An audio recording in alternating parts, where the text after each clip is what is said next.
Facebook. No, on YouTube. One of these. We're gonna I mean, hey, as long as it gets out there live someplace, I am perfectly fine with that. Don't forget, thumbs up always helps. If you're listening to this on your favorite podcasting app, thank you so much for joining us. We also are streaming our audio to our Podbean.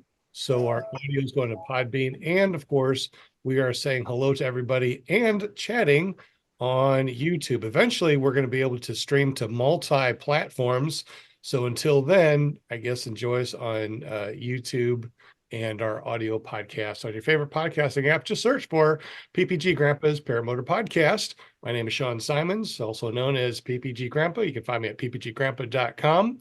And of course, I'm always over at Paramotor Arkansas and Running to the Sky.org. That is our nonprofit. It's designed to help disabled veterans learn to fly, but it's also opened up to everybody else. So if you want to learn to fly, we're going to give you some amazing deals that we're also giving the disabled veterans. So we're going to talk more about that and also be giving away free training. What?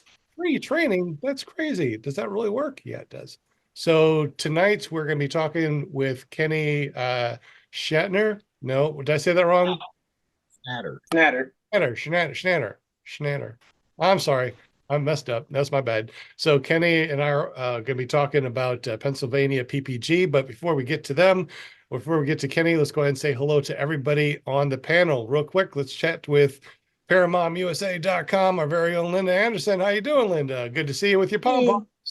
Welcome panel. Welcome chatters out there in Chatterland and all my viewers and listeners. It's Monday night. And like I say, every Monday night, the only place to be is right here with my ClearProp guys. So if you want to be a guest on the show, like Kenny tonight, just get up with me at ParamontUSA.com. Takes you right to my Facebook page and just tell me, hey, I want to be a guest on your show sometime. And here you'll be. That's it. So everybody sit back and enjoy. Grab your snacks and all the good stuff. It's going to be a great show. Excellent. Well, thank you so much for hanging out with us tonight on ClearProp TV, Paramotor Podcast, also known as PPG Grandpa's Paramotor Podcast, ClearProp TV, and you can find us at paratalk.org. John Wayne's in the house. What's up, John Wayne? Hey, how y'all doing? He said that he's going to grace our presence with him for a little bit. He might have to leave, but until then, he's right here. Good to see you, John Wayne. Thanks for joining us, buddy. Yeah, it's good to be here. We also got Scuba Steve from ParamotorDude.com. With that has changed. With a tummy ache tonight. What? It is now ParamotorOutlaw.com. It is. Up with all this. Well, somebody was talking about us being outlaws if they changed the laws and all that. And I was like, hey, ParamotorOutlaw.com. I'm going to go get that. So there you go. So are you still doing Paramotor Dude or is Paramotor Dude I turned off because it was about to expire anyway. So this other one's good for at least 3 years. So I'm good. ParamotorOutlaw.com. ParamotorOutlaw.com that I'll never remember. So you're going to have to remember that one for me. Oh, okay. I'll remember it for you. All right. Well, good to see you, Scuba Steve. We also got Kevin H. from Mississippi. What's up, buddy? Hello. How's everybody? Cold over here. How's the weather in Mississippi? Cold and snowy. School's canceled again tomorrow. So ice just hadn't been warm enough around here for the ice to melt. Oh, no. Too much ice, baby. That's exactly what it is. All right. Well, good to see you, Kev. Hopefully one of these days you'll be able to get back here and start flying. However, you did say that you're going to be retiring soon, and hopefully that you might be able to make it over here and hang out with us more on a permanent basis. How cool would that be? That would be fantastic. Excellent. Good to see you, Kevin. We also got Will Fly from Will Fly PPG. You're not going to change that, are you? Nope, it's going to stay the same. WillFlyPPG.com will take you directly to my YouTube channel where you can see my videos. Corny humor. If you like paramotor stuff, check it out. If not, check it out anyway. Anyways, it's good to be here Monday night It's my favorite show on Monday night at 8 p.m. Wouldn't be anywhere else. Well, good. Glad that you made it here. You're going to be on the spinny wheel of Winnie things because we're going to be spinning the wheel today and giving away a couple of cool prizes. I also got Jim from Canada, the only guy I know that has maple syrup smelling money, which he's probably in the background smelling his money. I would too. My money smell like maple syrup. I also got Ryan Rides. Good to see you, buddy. Glad that you made it, man. How's it going? Another beautiful day. Is it cold over there too? It's been really nasty up here in the Northeast. I'm sure Kenny can attest. He's not far from where I am, so yeah, it's been pretty bad. It's been really cold, really windy. It's been garbage weather, so I'm looking forward to the spring. Aren't we all? You also do the drone thing, right? So you do drone shows. How do we get to that drone show things or Yes, your sir. site, just in case somebody wants to more about drone shows? We are doing drone light shows now, starting last year, and if you want to check us out, you can go to starflightdrones.com, or you can check us out on Facebook, facebook.com/starflightdrones. And yeah, that's where we are, and that's actually Facebook is actually where most of our media stuff is. Facebook, Instagram. We've got a TikTok. We don't have a whole lot on there yet, but we're working on it. So got a very, very big year coming. We're growing our fleet, so it's going to be a big year for us. Excellent, excellent, excellent. Real quick shout out. We got a really nice donation to Run to the Sky from Charles and Janet Andres Family Foundation, honoring the memory of William and Betty Andres. So I just want to shout you guys out. We got it, and thank you so much for the donation. We definitely appreciate it. Tonight is not about me. It's not about the panel. Tonight is about Kenny. Kenny runs Pennsylvania That way. PPG. What's that? I said that way. Well, Where- on my screen, yeah, wherever we one of are.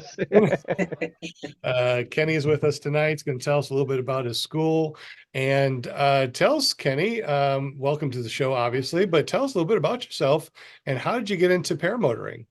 Yeah, thanks. Thanks for having me. Glad to be here. So I grew up doing all kinds of stuff. I grew up racing motocross my whole life. I raced the expert level on motocross, supercross. Did quite a bit of like mountain biking, BMX riding, pretty much you name it, I did it. Especially racing. Raced cars, dirt modifieds, small go-karts, the whole 9 yards. I just loved adrenaline. I guess call me an adrenaline junkie, I guess. I grew up racing motocross. There was no jump I wouldn't do. I just loved being in the air.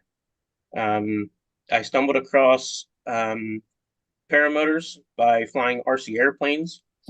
One of the guys that we were flying RC airplanes with had a photo album. He had all these cool airplanes that he would build, and he every time he'd come there, he'd show me the photo album, and in the back of the photo album, he had these old parachutes, the old paraplanes, and that really caught my eye, and that's what got me into paramotoring. When I was looking at it, he was telling me that, oh man, it's about the price of a dirt bike. You can fly. You don't need a license. All this stuff. So I started looking into it, and I started flying paramotors in 2006. It was a dirt bike in the sky. It's like hitting a jump and not coming down for an hour later. So that was right up my alley. I just loved being in the sky. So that's kind of how I got into paramotoring. Just being an adrenaline junkie and just love being in the air. I flew paramotors for quite a few years. Around here, there wasn't any paramotor pilots to fly with, so I was the only paramotor pilot around here. There was a couple powered parachute guys not too far from here, and they had a little group, so I hooked up with them, and I was flying with them.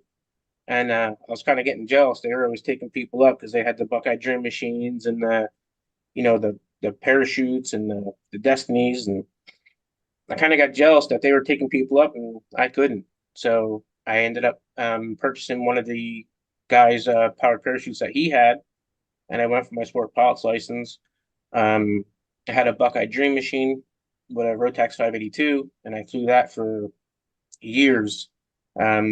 just to take people up. And my wife was my co-pilot. She was always in there. People would have to fight her out of the back seat. So we did a lot of flying together. We did a lot of fly-ins together. Around here, we had a little flying club. It was called the Wingnuts Flying Club. A bunch of older guys. They were fantastic. They really took me right into their group, and they showed me pretty much everything I know about flying. And then that led to small fixed wings. Now that I had a sport pilot's license, I just had to get the check ride and endorsements per aircraft that I wanted to fly. So I thought I wanted to climb that ladder and start flying fixed wings. And I ended up going for my fixed wing endorsement. I have a tail dragger endorsement. I was flying Piper Cubs. I had a couple fixed wing airplanes of my own. I had a Quicksilver. I had a Mini Max with a half a Volkswagen engine. That thing was pretty neat. And I had my last airplane was a Rans S12 XL. I had a Rotax 582, side-by-side seating, dual controls. You could fly with the doors on or off, had cabin heat. And I flew that for a while. But I started getting bored. When you're flying a plane, it's not like a paramotor. A paramotor, you're part of that plane. You're part of it. You're flying all over the place. And man, you just go where you want. You are part of that machine. But when you're flying an airplane, you kind of just get up, figure out where you want to go, point it in that direction and go. So I caught myself a lot every time I would take somebody up. I would take off, give them control, and I would just sit there for the whole entire flight and just let them fly. We'd get to where we wanted to go, and I would take control, land, and kind of got bored. So I ended up getting out of flying for a while. Once my kids came along, my wife wasn't my co-pilot anymore because she was pregnant, didn't want to fly, and then we had two kids back to back. They're 1 year and 2 weeks apart. So there was a long time there that she didn't fly with me, and then once it was time for her to fly, I took her for a nice morning breakfast flight. Went for a nice flight to an airport that was about a 45-minute to an hour flight. I had a runway cafe, and the whole entire time we flew, she was petrified. And I was like, what's wrong, man? You used to love flying. Like, what's going on? Well, she was petrified because her and I were up in the air and the kids were on the ground. So she was worried that if something did happen to us, that who was going to take care of the kids? So I flew for years with her as my co-pilot, and she didn't really want to fly anymore. So I kind of started to lose interest in flying. So I ended up getting out of flying altogether, got back into motocross, got the kids into motocross, did a lot of flying, did a lot of motocross stuff. And then a few years went by, I ended up getting back into paramotors. I moved to North Carolina. That's when I met Will. And when I moved to North Carolina, I was in our moving truck. Got to the house, we were unloading, and paramotors flew right over my house. It's like, you've got to be kidding me. This is a sign, man. I need to get another paramotor. And here it was the Carolina PPG boys. It was Alan, and those guys flying right over my house. So I ended up stopping, unloading the truck and track them down and find out where they were flying. And talk to Alan, and I'm not sure. Will may even have been there. I'm not sure. But talked to those guys and ended up ordering a paramotor from Carolina PPG and got back into the sport. And once I got back into the sport, man, that's what I got into flying for, was the paramotors. It's just, there's nothing like it, and when I got into it, I felt like, I want to do bigger and better things, and I wanted to climb that ladder of aviation.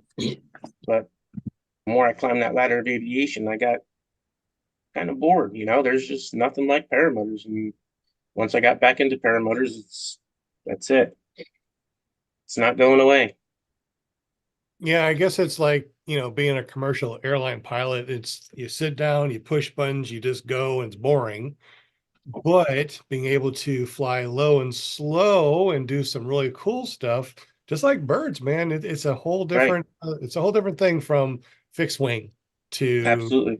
soft wing. Absolutely. Sounds like, Yeah, that's what I was going to ask. How does flying in a plane compare to be, flying a paramotor? What do you see the major differences are? It's just, man, the paramotor, you're part of that paramotor. Yeah, the airplane needs you to fly as well, but you're part of the paramotor. You feel everything that wing does. You are just part of that paramotor, and it's just incredible to be able to take off and land on your feet. I mean, come on, there's nothing better than that. Like we all dream of flying when we're kids, you know. I know I dreamed of flying when I was a kid, but I never thought I could afford it. I grew up, racing motocross and all that stuff, but I think of airplanes as, oh man, that's way out of my league there, But when you think about it, a paramotor is the same price as a dirt bike, street bike.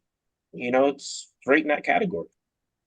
And it's aviation. You can fly for the price of a dirt bike. It's amazing, Like I said, taking off and landing on your feet doesn't beat it. That's true. And if you want to, you can always, fly with wheels. So it's not like you are Right. like you have to put something on your back. Right. But anyway, so you have a school, Pennsylvania PPG. You do that pretty much nights and weekend, but you're going to be going full time doing this pretty soon. Tell us about your school.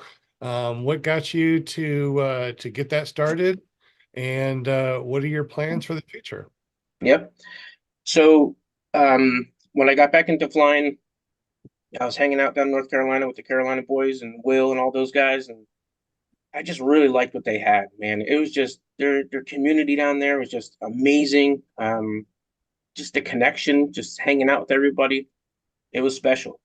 When I planned on moving back to Pennsylvania, I said, man, I want that. Like in Pennsylvania, we didn't have anybody here to train, Yeah, Brian Goff, he's out central, but here on the East Coast, Northeast PA, there is nobody here training. And there's a group here, Ryan, he's part of our group here, our local guys, but there's nobody training over here. There's nobody for anybody to go to.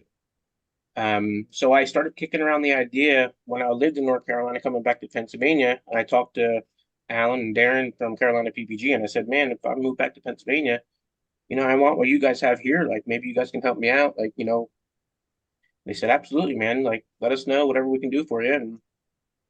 And I moved back to PA. And as soon as I moved back to PA, I had a guy reach out to me and said, hey, I just bought paramotor, or one of my buddies just bought paramotor gear. I know you fly. Do you think you can check out his gear for him? I said, yeah, definitely. So he bought, it was new gear, but it wasn't totally new. He bought paramotor equipment from somebody. He had a very nice paramotor, but he had a wing that was 4 years old already. It was a brand new wing, but 4 years old. It was not a paramotor wing. It was a free flight wing. And he purchased all this equipment and really didn't have anybody to go to around here to help him out. So after I went through all of his equipment, got him in, the right direction and started working with him, I realized then, like, man, I need to do something because in this area, there's nobody for anybody to go to. I want to be that guy that can help everyone out. So that's when I started really thinking about Pennsylvania PPG, and I started working with him and training him for free just as a buddy, just helping him out. Like I felt so bad that on the equipment that he got sold, I felt so bad. I just, jumped in and just started helping him out, getting him in the right direction. And that's when Pennsylvania PPG came about. When I was training him, he ended up talking to me like, man, why don't you do this? Why don't you start a business? Like, you're really good at this. And, the way you're training, like, it's just, man, there was nobody around here for me to go to. And so he kind of really pushed me to start Pennsylvania PPG. And he's actually one of my best friends there. We hang out a lot, and he really helped me see that Pennsylvania PPG could be something around here. And so I opened it up, and it's been going good since. I'd Excellent. actually But you're can I also jump in gonna- here, Sean, real quick? Yeah, absolutely. I just want to say something here. So when I first met Kenny, he was actually it was just before he started training people. And since then, when I first met Kenny, I was like, man, this dude's solid. Like he's a good guy. He knows his stuff. He's easy to talk to. He's a straight shooter. And I was like, you know what? I like this guy. And when I found out that he was starting the school, I stopped recommending other schools to people, and I've only recommended Kenny to people because he really is that good. Like he knows his stuff, and he's not going to steer you wrong. He's one of the most honest.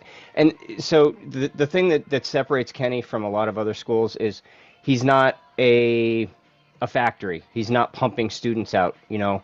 He focuses on the one-on-one with his students, and he makes sure that those students are honestly ready, not just with their skills, but mentally ready before they take off. And he's just really good at what he does. And I've watched him with his students. He's so good, and he's just a lot of fun to be around and hang out with and talk to. So if you have any inkling, if you're in the Northeast and you have any inkling of getting into paramotor, I cannot recommend him enough personally. I've seen him work with students, and I think he's a great teacher. He's a great trainer. So you'd be lucky to have him as a trainer. Honestly. Thanks, Ryan. Appreciate that, man. That really means a lot. It's just the truth, man. So, like Ryan was saying, like I do this because I love it. You know what I mean?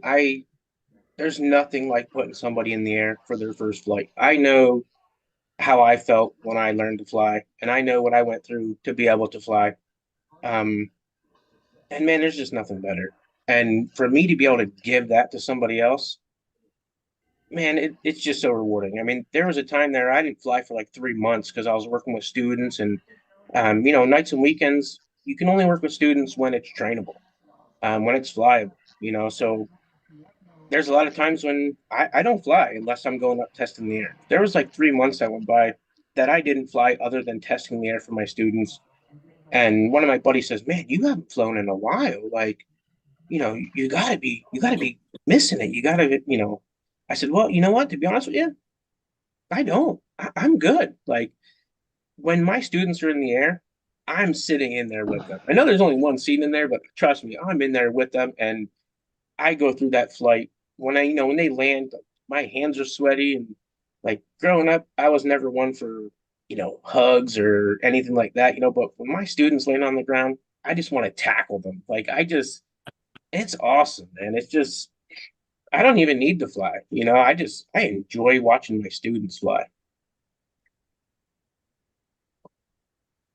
Yeah, I mean, and the best part, I think, is when they take their first solo and then they come down and they're like, "Whoa, that was the best thing ever. I want to go up again." Yep. It's rewarding. It really is. It really is.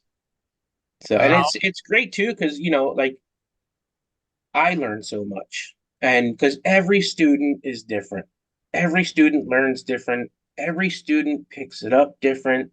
So every single student that I train, I learn something, and I learn different ways to approach certain situations and how to train certain people. And, like, some people don't like when you're aggressive, so you have to kind of like mellow it down a little bit. And then other people like when you're tell them, like, no, this is what you have to do.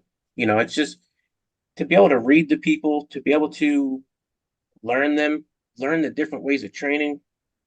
There's nothing better.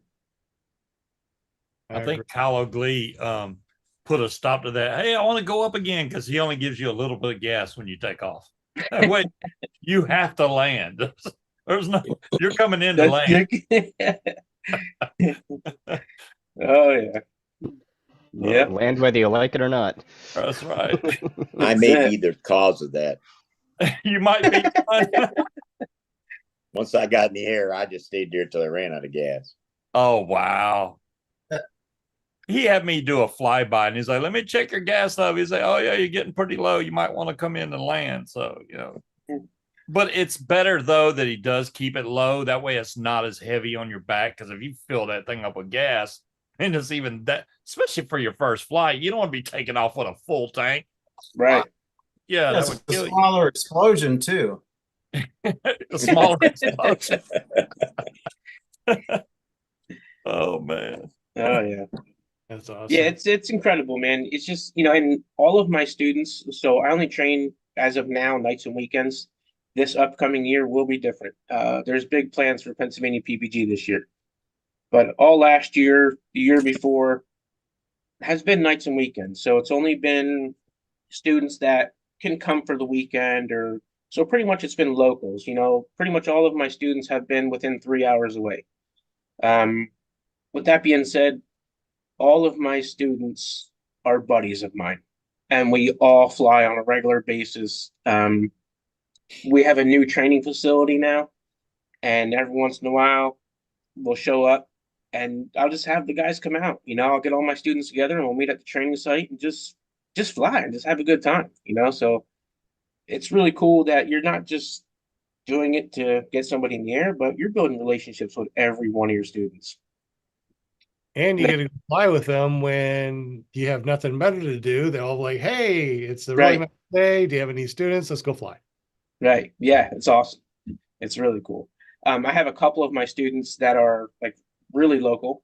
And it's cool to be able to be in the field training new students, and your previous students fly in and land and say hi. And then they talk to your students, and then they take back off and leave. Man, that's awesome to be able to have your students that you train to fly show up at your flight, your LZ, and just stop in to say hi. That's so cool. I agree. Totally agree. Tonight we are going to be giving away some stuff. You're going to be giving away something, Kenny? Yep, we're going to give away a Pennsylvania PPG hat. That's excellent. So if you guys have not done so already, make sure you @Will Fly and say, hey, I'm here. I want to be on that spinny wheel of winning things. And also don't forget to make sure that you are all caught up, and you're not using the DVR on the YouTube. I think that I can actually cut that DVR off. Can I enable DVR? Okay, so I just turned off the DVR. I don't know if that actually will kill the DVR, but now you are focused right here. Who do we got in front of you, Mr. Kenny? This is my son, Carson. Hi. Hey, Carson. You fly? Carson, you gonna start flying, Carson? Yeah. Awesome. I gotta sneak out of the house, and this is my daughter, Piper. Here's, let her pop in here quick. What happened? Go ahead, hop in. Hello, hello. This is my daughter, Piper. Hi. Oh no. Hey, Piper. So she's got to have a Piper wing. That's right. Yep. So with these two, it's hard to go training with these two around, because every time I hook up to the trailer and start pulling out, they want to go for rides, and I got to sneak out of the house with these ones around. That's cool that they both like it. Neither one of them's afraid of it or anything. I like that. No, yeah, and I have them both in the field kiting. They're both kiting. They're doing really well. I've had my son.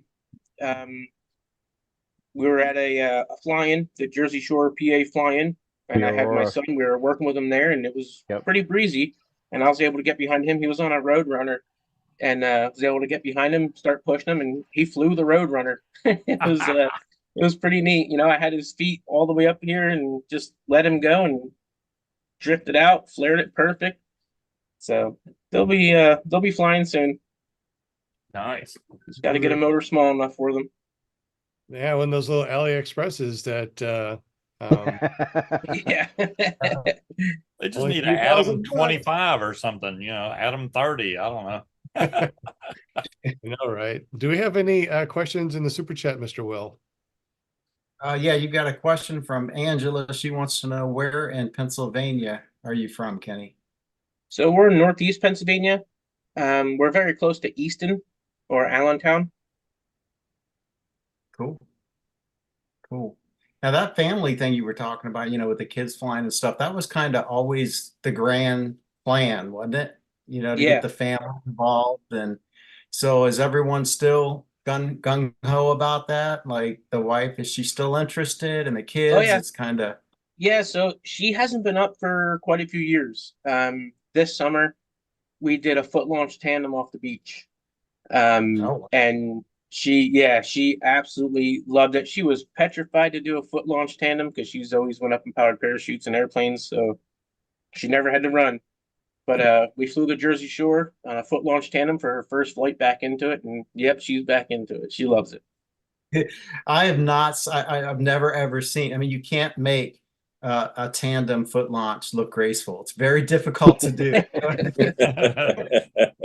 Mine does not want to go in the air at all. But if we find a really good tandem pilot on the trike, might be able to get her in the air. That's about the only way, because I could never take her up. She wouldn't go for that. So My son, he's a foot launch tandem pro.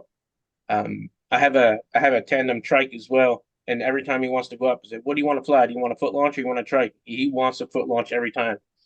wow. He is he is a foot launch pro. I'll take him up anytime. Landings are great, takeoffs are great. He doesn't stop running. He's really good at tandem takeoffs. Okay, so how many kids you got? 2. And one of them is now flying? No, not yet. Or is that okay? So okay. they're both kiting. They're both kiting, but they fly with me. Oh, okay, I got you. Yeah. See him at school. I fly, man. I fly Yeah. through the air. Yeah, it's funny. My son, he's in football and wrestling and stuff. And over the summer, he was, going having football practice, and he was talking to all his friends at school, talking about me flying and all this, and that he flies. And they're like, "No way, your dad doesn't fly." So I gave him a little show over to football practice, and Nice. I like it. oh yeah. Yeah, this neighborhood I moved in, they were like, "There's no way that thing takes you in there." I had to do a flight for the neighborhood. They all came out and watched. That was pretty cool. Luckily, Yeah, we got a giant field behind the house, so I could take off from there. It's funny. We did a hot air balloon show, and we set up a display at a hot air balloon show. And it's funny to see people that have never seen paramotors before. It's funny to see their reactions on, you just have the motor sitting there, you have the wings in the bag, and they come to you and say, "This flies?" Like, yeah. Well, do you just lay down and it takes off? How does this fly? It's like a rocket. They don't see the wing, So it was really cool to be at that hot air balloon festival to hear all the different people talk to me about how does this thing fly. So it's A couple funny of that people thought it was one of those airboats. They thought it was like a Right. motor for an airboat. I'm like, no, it's not airboat. I guess you could if you strapped it on a boat, but It works. I've done it. of course you have, John. I Yeah, did. I get that. I get that a lot. And be at a gas station filling up fuel or something, and it'll be in the back of the truck. I get that all the time. Is this an airboat? Yeah. I've got a little 6-foot John boat here, a little flat bottom. It worked real good with that, but you He's doing like 40 can on the tip little, over pretty easy. have that boat cranked up in the air. Mm. Yeah. Put on a bike, put on a wagon, put on anything with wheels, man. You got yourself a nice little motor. Why not? Right. Yeah. Has anybody done it on a skateboard yet? Put a paramotor on their back and skateboard? I can't even stand on a skateboard. Seen them do that on a one wheel, but I don't know about a skateboard. I'm talking about like something that's non-motorized that Oh, okay, gotcha. like the paramotor would actually push you on something. Yeah. I think I've seen it on skis, right? Not water Mhm. skis. Yeah. I guess water skis would be next. There you go. Wakeboard. Yeah. I'd be have to worry afraid about of- the wing hitting the water. You might be all right. I'm not talking about a wing. I'm talking about just the motor pushing you. Oh, Yeah. okay, gotcha. Yeah. So, I skiing. mean, they got something similar to that, right? I mean, except the wind is pulling you, it's not pushing you. The motor's not pushing you, you're being pulled by the wind. What do they call that? Surfboarding? No. Skateboarding. You said surf wing. right? Windsurfing. Yeah. Kiteboarding? windsurf. Yeah. Yeah. Kite So that surfing. Just I think wondering it's if kite you could surfing. Yeah. Just wondering if you could put those a guys motor. can get some air too.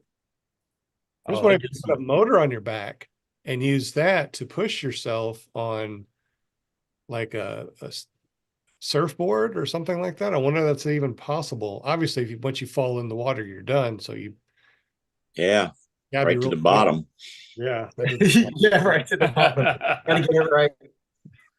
Oh well, we'll find some other things with wheels. I guess the next thing is maybe the we got a wheelchair. over at the ranch. And I bet we could rig up that wheelchair with the paramotor on it. That'd be fun. Then throw a wing on it. There we go. That'll be the next thing I fly. If it's an electric wheelchair, you could do, you know, same thing John wants to do, you know, pull the wing up with it. I've got 3 of those electric wheelchairs here and one of those push ones. Don't give me any more ideas. If you can get it fast enough, I don't think they go fast enough to get the wing up really well, unless you already have some wind, I guess you could. Since we have all these people here, and we got a lot of people in the super chat, I got a question for you guys. Insurance for paramotor pilots at an airport. I've had somebody that contacted me and said, hey, I wanted to fly at this airport, but they told me I have to have insurance. Now, I know that we don't have to have insurance, and finding insurance for paramotors is pretty impossible. And I don't know if this was a municipal airport or a private airport. I need to get more information. But I guess the question is, does anybody have insurance for their paramotors? And if so, where'd they get it? And have you used the insurance for anything? That's for anybody in super chat. Obviously, the question is open for the panel. Anybody have paramotor insurance? I know the USPPA has it on their website, but I didn't get it. Anybody else have anything like that? Yeah, I got insurance. It's through marsh.com. Oh, is that Jim talking? Yeah. Marsh.com. It's called Silver Wings. And I believe that it's available to the US as well. I know a few people who have hull insurance on their airplanes through it. Can you put that .com in the super chat so we can see it? Or if you got a URL or somebody can pull it up and share the screen, that'd be pretty cool. Does that insurance cover you or the paramotor or both?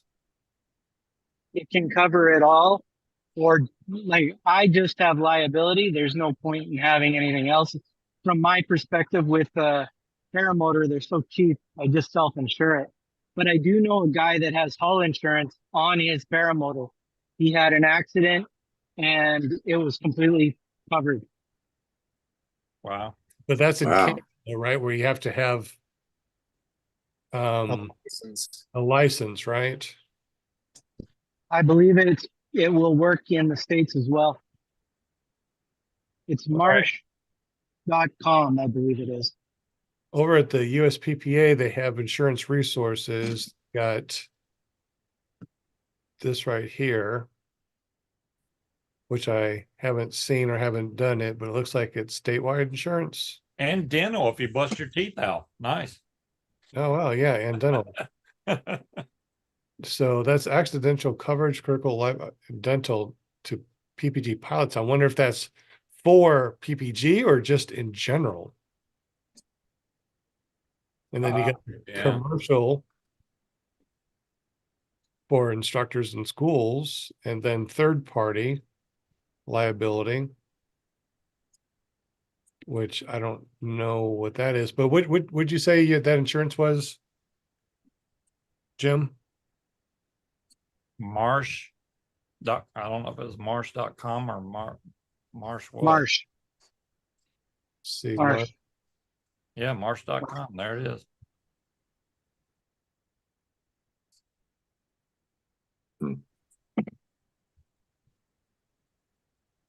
So I guess we'll look into this and see if it's something. But anybody post in the super chat about insurance for their paramotors that they have or know of any? No. The only one that I've heard of is the one that you just pulled up, USPPA. Okay. The Marsh, that does sound interesting, especially if it covers your gear.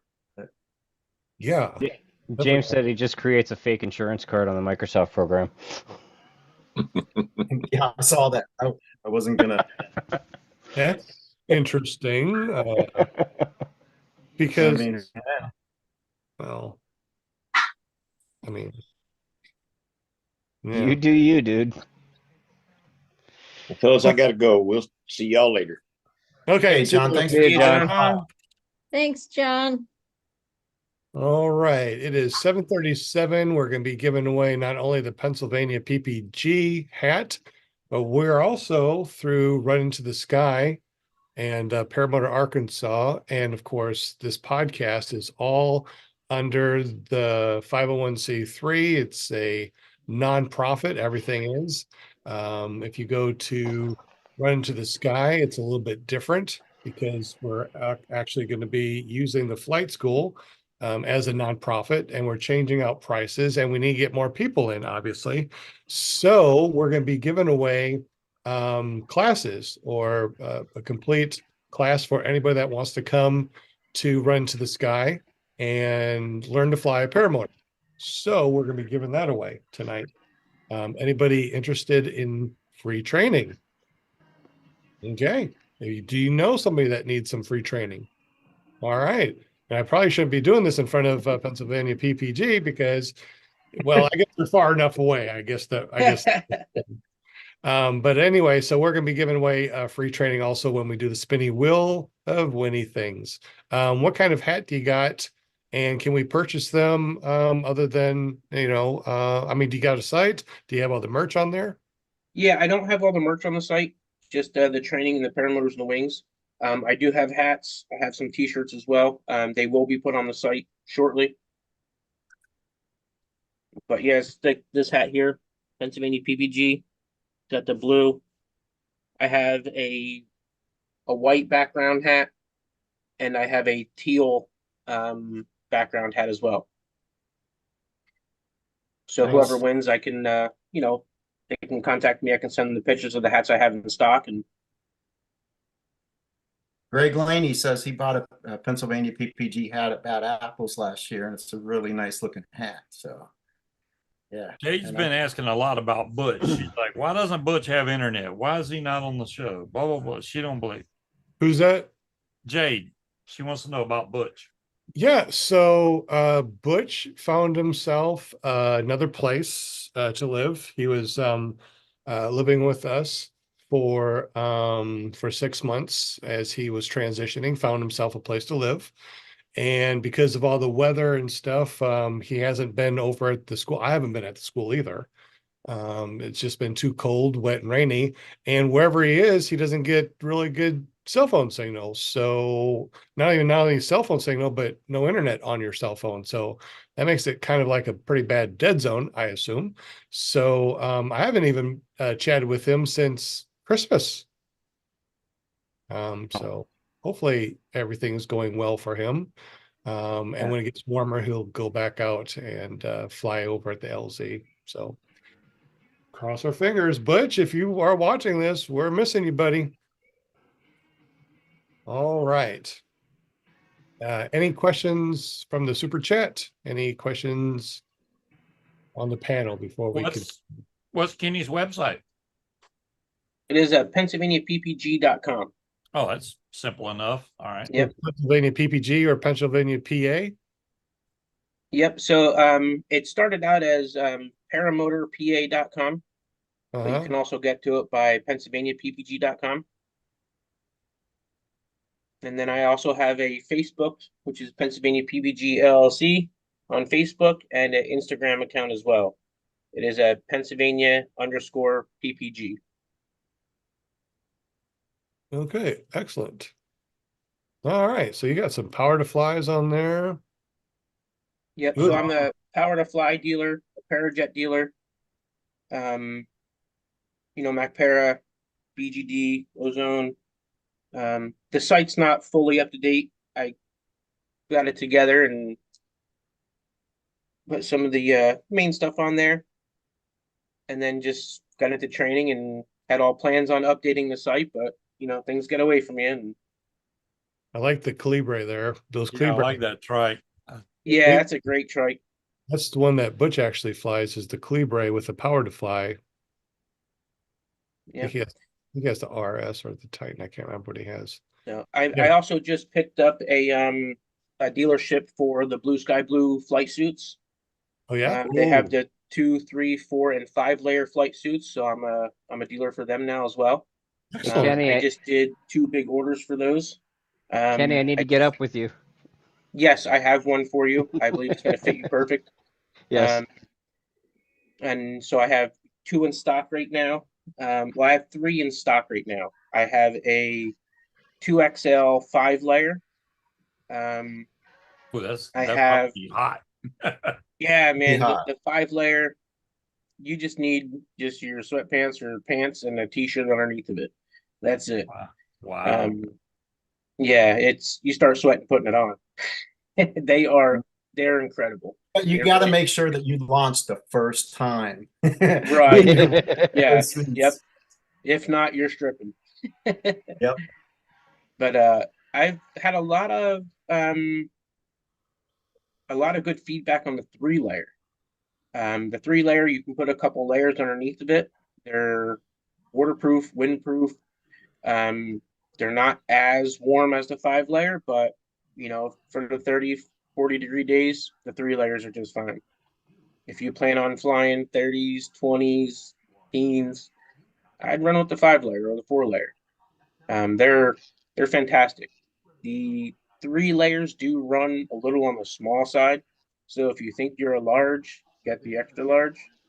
But man, they're fantastic. I put an order in for I think 10 or 15 of them, and they're all gone, and every one of them Wow. very satisfied with them. What do those things sell for about? The 5-layer, they're right around the 400 mark. Yep, Wow. they were having a pre-Christmas sale, and they were right around the 360 mark, I believe. But now they're back up to normal price. They will be having another sale coming very shortly. They do a sale at the end of the winter. So if you guys are interested in any flight suits, let me know. They're not on the website yet, so just email me, call me, and we'll get you hooked up with a flight suit. Kenny, do you have any pictures of what they look like so that we can share with the audience what they look like? No, I don't. Not on my computer, I don't. What's the name of them again? They're blue sky blue. Yeah. Okay. They're nice looking suits. I've They seen are. them before. Yep, they are. And you can get them with matte pockets, without matte pockets. We use our phones now. We have Gaggle. So you really, unless you plan on using the matte pockets to maybe store your phone or something like that, I'd probably get them without the matte pockets. Yeah, I can agree with that. Although that is a handy place to put your phone. It is, right. What you said, you do want to get the size. Well, for me anyways, I got the size bigger because I wanted to be, you got to think of it as like how you're going to use it. So if you get the exact right size, it's going to make it more difficult to run too. Right. I got the size up. Yeah, for the trike pilots, I would just go with a 4 or 5-layer. You don't have to run. You can just sit there and go. I mean, even the 5 layers. I mean, it looks. If you look at this guy, I mean, he's a skinny dude, but he's not bulked up because of it. So it looks like even though they keep all the wind out and they keep you warm, they're not adding a whole lot of bulk. So that's awesome. I mean, if you go into it like you try getting into a not a snowsuit, a snowmobile suit, those things are ridiculously bulky. Yeah, what's nice about these is, so they have a strap down by your feet. So before you put your boots on, you have the strap around your foot, and you slide it into your boot, and it pulls the flight suit right down in. Oh wow. And then on the hands too, when you put your sleeves through, it has a hole for your thumb.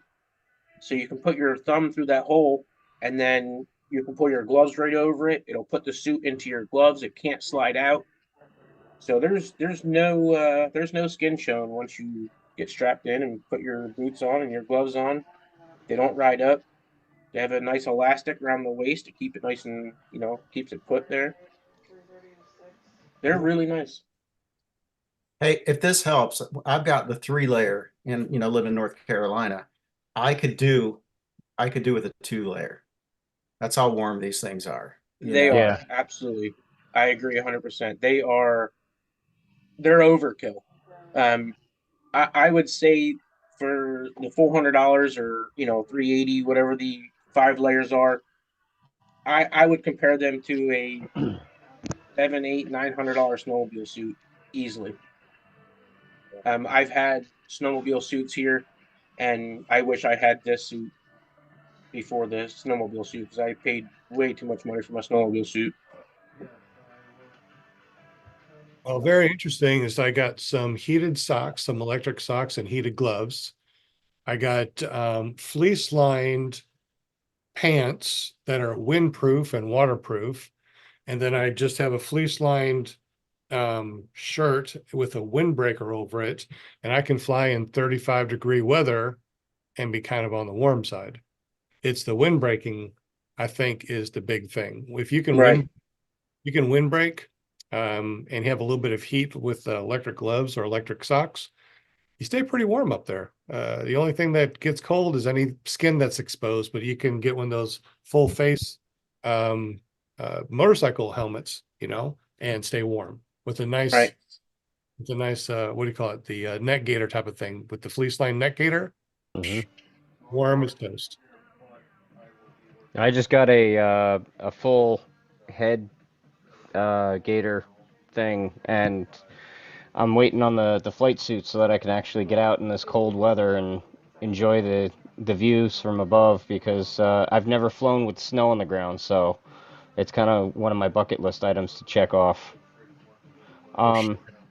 Is there Hey, any questions in the super chat, Ryan? yeah, actually, I just got one from Greg Laney. He said, "How do you determine the proper size of the flights for the flight suit?" Yeah, so on the Blue Sky Blue website, they do have a sizing chart. The 5 layers are pretty much right on. So are the 4 layers. From what it says on the 3 layers, they are made overseas. The 3 layers do run a little bit small, so if you're sizing a large, go with an extra large. Okay. That's good to know because I'm probably a medium in US sizes, so I may end up needing a large. Yep. Yeah, I do So, have a couple in stock ready here, ready to ship. okay. I believe I have an all black one. I have an all black 3-layer. I have a black and blue 3-layer. I have a black and blue 5-layer. It's a 2X. I think I have 3 or 4 in stock right here. And have you said that you actually have flown those or Yes, used them before? And what layers have you used and what temperatures and how does it work? 5-layer. I run the 5-layer. And I flew wasn't too long ago. It was like 28, 30 degrees and it was warm. Like you're sweating when you take off. It is warm. But it's even when you're up, even though you're sweating taking off, you think that you're wet. Once you get up, it's warm. Um, my hands were the only thing that got cold on me. Do you have like electric gloves or anything? Yeah, yep. Oh, you do. And your hands got cold, but your Yeah, body. the gloves that I have only heat the top and not the bottom. So I have to get new electric gloves. So my pinky got cold, and I've had surgery on my left hand, so I don't have very good blood circulation in my left hand. But that was it. Flight suit wise, you won't get cold with the 5-layer. That's pretty cool. Wow, what is Scuba Steve doing? This Which- is so I can stay warm, Yep. What is that? And This is like I think this came from Temu. But you can breathe through this one. Most of them fog you up and stuff. right? Will is over there just screenshotting his tail off. It's a good idea. Yeah, Thank but you can put this under your helmet, and this will keep your face warm if you don't have. I mean, besides wearing a flight suit or something like that. It's just Yeah, that's the problem I've had with wearing helmets is fogging the Right. the screen. Now this one. I mean, I can still fog up my glasses a little bit, Yeah, just a little bit, but You know, Rain-X makes a really good Fog X that you can put in your car, on your glasses, inside helmets.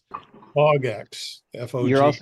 You're also going to have a lot more airflow when you're up there, so that'll keep true. the fogging down. So what was that called, Scuba, Steve? And where do you These are baklavas. I got a million of them. Balaclavas. Whatever the heck it's called. Balaclava. There you go, balaclava. I always Yeah. say baklava because I'm hungry. Those are really good. They taste delicious. Just don't eat yours. But where'd you say that you found it? And those are on Temu. I mean, I got various ones. I got this. You know, this is something that you can keep your ears warm. It's just But does that work with your ear I could have put both on. Yeah, I mean, if you really want to stay really warm, this is a stock cap, but it's got eye holes in it, but it doesn't have that breathing thing in the front. So this one would probably be, I don't know. I don't like feeling muffled by the knitting in front. I had a really cool looking one. I don't know where it's at, but. So how do you search for that? Like if we want to search for that, what's the search terms? Let me think here. How would you search for this? I'll look it up. Full face mask for winter? It's under balaclava. Yeah, balaclava. That's it's balaclava on Amazon. There you go. Right. Yeah, you can look them up on Amazon too. Yep. They got a ton of them on there. Yep. I found one though. It says it's windproof. There's the one that I got that I just showed for $12.98, but that's on Temu, so I don't know. So I like the ones that you can actually breathe through. Yeah, the breathe through. I guess you could search for ski face mask also, because I'm sure if you're skiing, you probably don't want all that cold air going in. Let me see if I can shorten this link. All right. So Ryan, we got you spotlighted. Now tell us what you got on and does that work? This is the balaclava that I got from Amazon. Actually, this was a Christmas gift, believe it or not. What's nice is it goes down, so you can tuck this into your flight suit, your jacket, whatever, and it keeps the air off your neck. And you know, once you get your headphones on and the helmet on, it's going to keep your head nice and warm. And as long as you have a flight suit or a jacket around your neck, it's going to keep the air out of hitting your neck and the upper part of your body. How about as far as when you put your muffs on your ears, do they still seal well? Yeah, absolutely.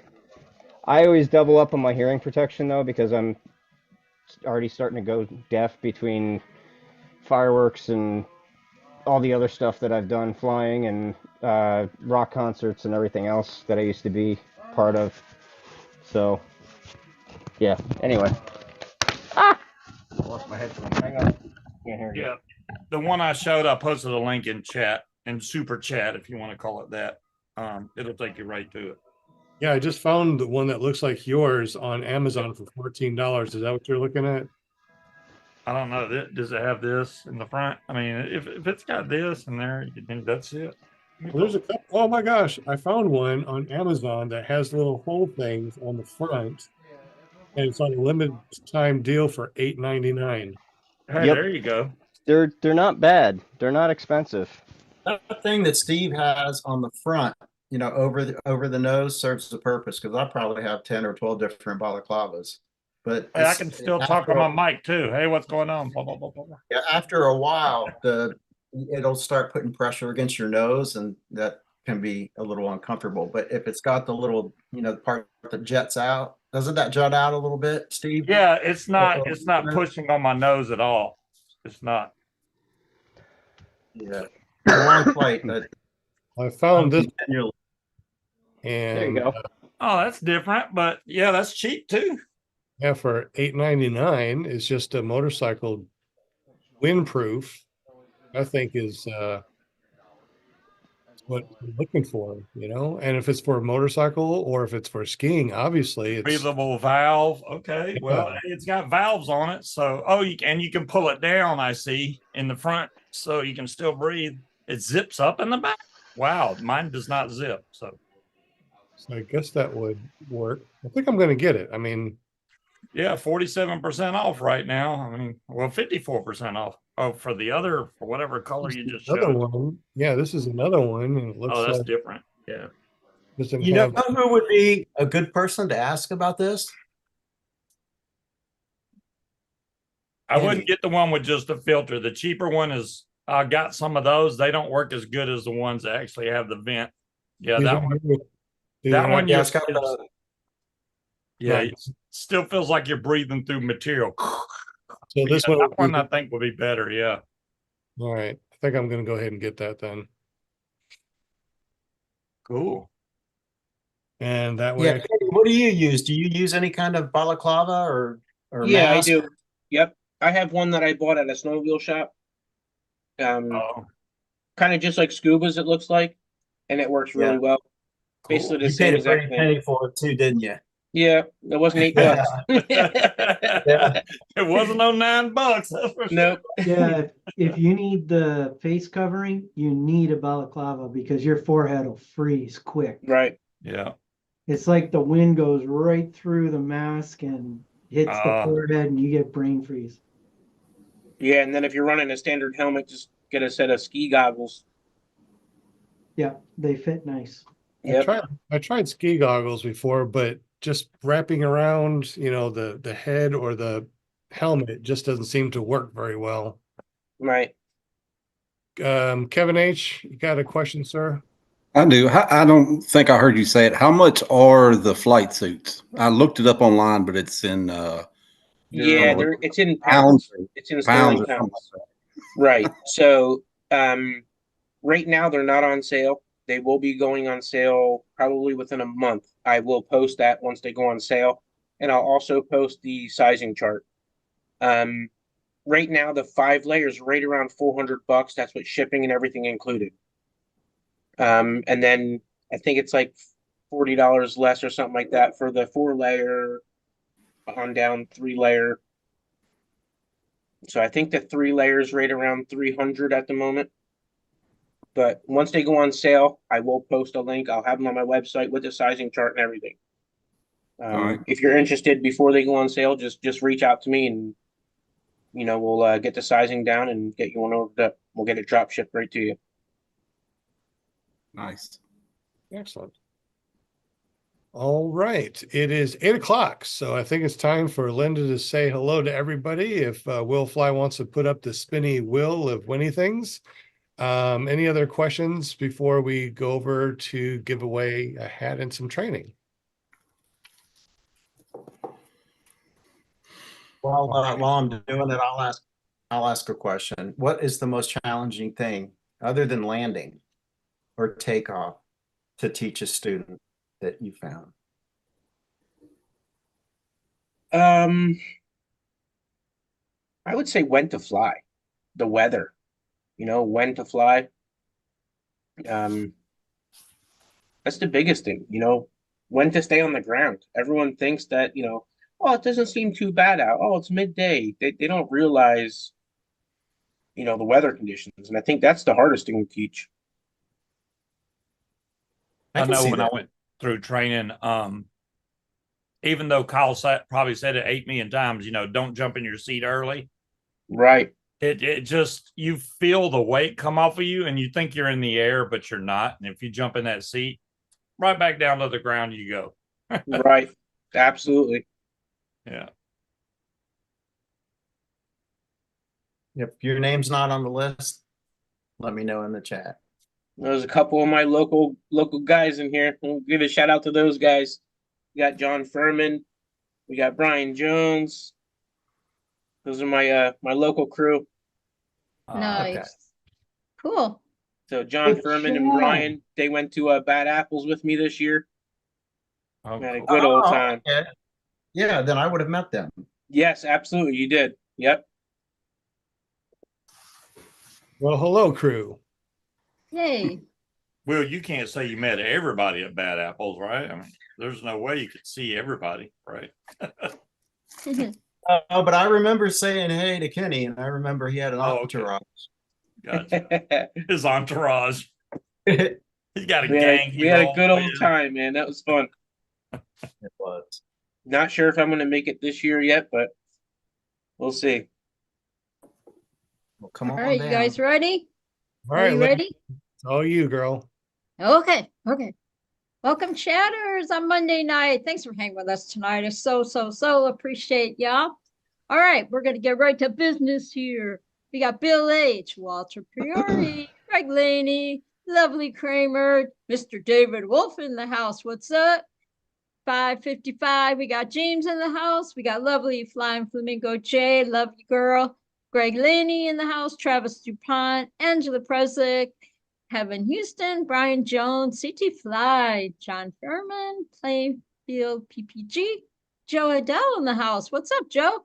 And the Chad. So good luck, everybody. The Chad. The Chad. Hello, Chad. How you doing? Not just Chad, it's the Chad. Right, not just any Chad. All right, so you all say when, and we'll make it happen. All right, let's make it happen. Shuffle. I was gonna say shuffle it a bunch of times. And Shimmy, make sure shimmy. it spins for a while.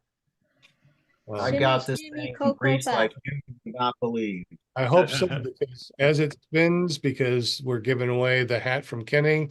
As it spins, Kenny, tell us a little bit about your hat, and of course your training school. Yep. So the hat I have, they're made by actually Georgia Paramotor. His wife makes my hats for me. She's fantastic quality hats. Love these hats. All my students get them for their first flight. Every time they, when they get their first flight, they get a hat, shirt, and training. So training has been nights and weekends up until this year. There's going to be big things with Pennsylvania PPG this year. We're pushing to go full time this year. There's going to be several, 2-week, 12 to 14 day sessions this year. We'll see how it goes. We'll see how many we do. But starting April, May, right around that time, there will be a week-long session. So if you're looking for training and Brian, nice. That's awesome. Perfect. Yay, congratulations, Brian Jones. You are the winner chicken dinner. It's a hat, so how does Brian Jones get a hat from you, Mr. Hugh? He's a local guy. I'll give him a hat if you want to spin again. I'll give another hat out. Oh, that's cool. It's very nice. Very nice. All right, everybody. Good luck. I'm going to go with Kevin Houston. Yeah, Kevin's right there. I I hope Kevin Houston gets it. I'm going to say David Wolf. How did Kevin Houston get on the spinning wheel when he He saw tricked don't know. everybody. He did. He just I like was I was just saying hi to somebody in the chat, and he put me on there. That's okay though. yeah, he's like, that's all right. I get a hat. I'm all right with that one. He's greasing the wheel. I think we're the only show that doesn't put the panel members on the wheel. Well, that's because if you guys want anything, let me know and I'll get it for you. We'll make it happen. Oh, is it gonna be Flamingo or Kramer? It's Gonna be looking like Kramer. Yep. Or you skip completely to Plainfield.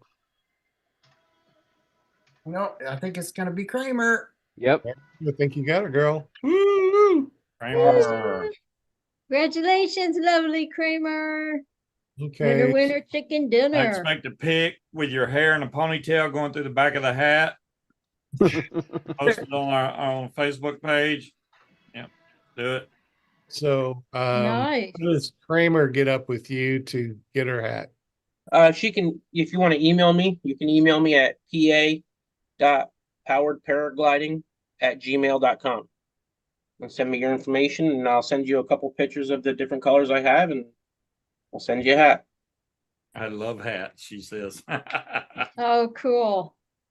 She does Excellent. love her hats. Well, We love you, Kramer. We love you. absolutely. Yeah. And we can't wait to see a picture of Deweese says put her on the wheel, Will. Deweese. Yep. Oh, I was wondering where she was at.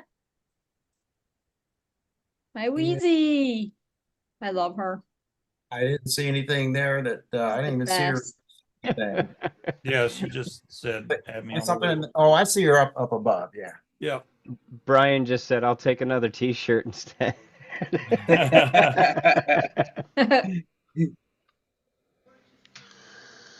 All All right. right.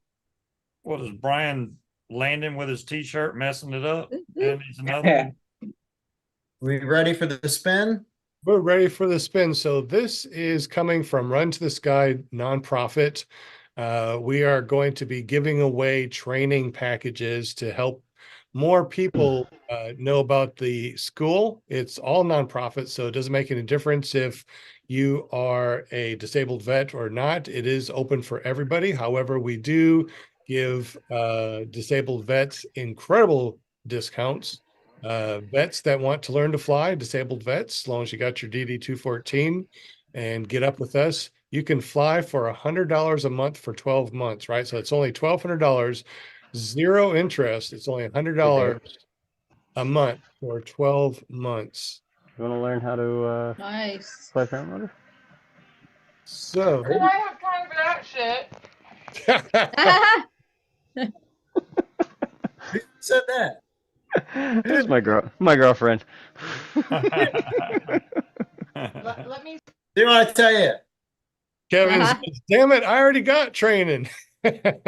No, her schedule's like she's working 70-hour weeks. So Kevin Houston. Kevin. Woo. It'd be So cool to Kevin, learn. what I'm going to do is I'm going to give you a gift certificate to give to anybody that you want that needs to get free training. Is that okay? That sounds great, unless you want to spin it again.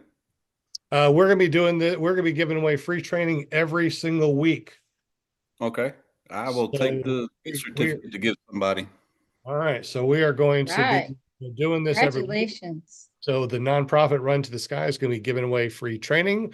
Obviously, donations really help. We are building up the new Run to the Sky website right now, and it's going to be pretty awesome. The whole reason why we did this Run to the Sky and Paramotor Arkansas is to get people involved with being able to fly. Being able to fly very inexpensive, with really good training, right? So we use the USPPA syllabus. We go through the PPG Bible. We go through pretty much everything. We got our videos that are done. Also, we're working on more videos that are going to be, and I hate to say it right now, but this is what we're working on. The PPG Bible, we're working on modules, video modules that follows along in the PPG Bible. So as you're reading your PPG Bible, you can watch a video that talks about and shows more about that part of the PPG Bible. Usually it helps a lot of people because when you're reading something that you don't know about, you're like, what the hell does this mean? And I know how many times that people looked at the riser systems in the PPG Bible before they went to training and said, how the hell do you do reverse? You do what? You turn it which way and how do you do it? Right. So we're going to be working on doing that under paramotorcollege.com. You can go to paramotorcollege.com, bookmark that because we're going to be working on making that a really awesome site for people to learn to fly before they go to school. All right. Didn't you say you use AMSOIL? Do you use the Blue Saber? I use the AMSOIL Saber. Yes. Okay. I was just wondering because I saw, I don't know if it was a video or if we were talking on one of the shows that the Motul oil likes to put like a lot of carbon buildup on your piston, but the Blue Saber does not. The Saber actually cleans your piston, and I can attest to that firsthand. The Moster 185 that I bought from Kyle Mooney, it he was using the Motul 800 exclusively, and when I got it, the piston had a coating of carbon on it. And I went from Dominator to now Saber, and it's actually cleaned off maybe a quarter of the carbon just in the 40 flights that I I've need to had. switch now. I mean, I've only got what 10 or 11 hours on my motor, but I was using Motul because that's what they said to use. Mm-mm. So I think I'm gonna switch.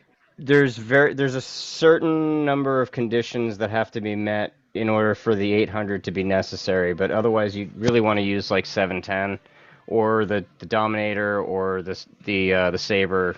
The Dominator and the Saber burn really, really, really clean, and they do really good things to keep the motor running for a long time. What's a factory R? So I think that's why they wanted me to use Motul Yeah, 800. I think they want you to for the warranty. They can tell Yeah. if you're using that kind of oil when they pull the head and they Right. take a look. They If know it's not what kind black, of you're oil. not using our oil. Yeah. I've used a lot of different oil. We have many different machines, obviously, at the school, and we've used different oils to try different oils. Obviously, you know, what's the best? Trying the K2, the Motul 710, the 800s, the AMSoils, even Walmart, right? So we used all of them in different machines, and you know, clean the heads obviously afterwards. After 10 hours, the AMSoil Saber seems to be the only one that keeps the head nice and clean, and also has a fuel stabilizer. So if you mix your gas and oil, and you know the snowstorm comes through, you're not able to use your gas for a month. Guess what?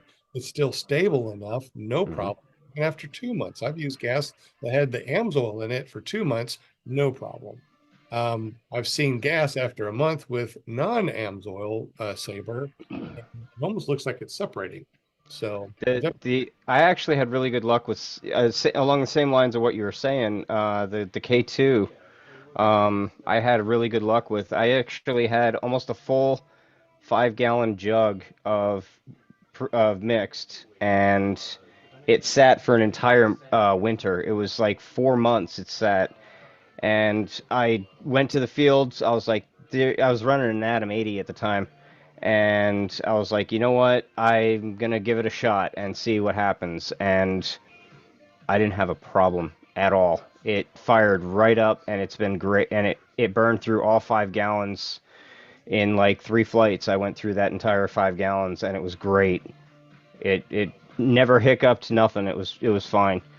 So I recommend the K2, but it's a little dirtier than the Saber. The Saber and the Dominator are the two best that I've found so far from my experience. Okay. What do you guys run them at? You do 60 to 1? 50. Yeah. Actually, the Saber I just started. I went to 60 to 1. I was doing 50, but I went to 60 to 1. I do 75 to 1. what's the reason? That I went thinner. Yeah.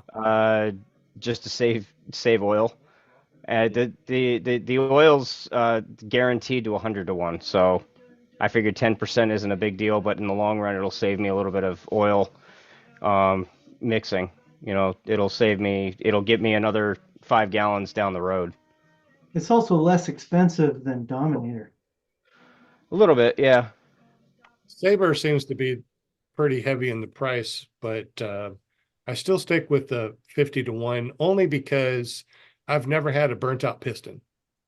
And I've used it in really hot weather. I've gone full throttle, you know, trying to get some altitude, you know, nonstop, and I've had zero problem with 50 to 1 AMSoil Saber. So I'd rather have it being a little oil coming out, but you know, a head that's perfect and not warped and rings, than to have a hole in my head. I already got holes in my heads, and I don't need them. It's not just the keeping the condition of the engine, it's also the long-term effects on the exhaust.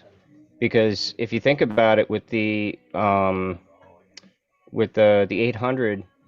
the Motul, a lot of that oil that's not burning is ending up in the packing in your silencer, and it fouls up that silencer quicker.